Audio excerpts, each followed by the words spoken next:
Kamu ada di sini itu karena Tuhan sendiri yang memanggil kamu. Tuhan sendiri yang menuntut kamu untuk kenal sama KMK setelah lulus. Di tengah kehidupan kampus yang gak menjanjikan dunia ini, Tuhan menghadirkan KMK sebagai wadah buat mahasiswa lain.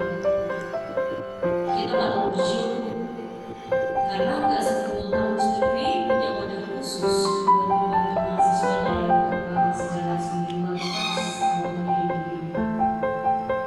Bersyukurlah karena Tuhan sudah mempertemukan kita hari ini di sini.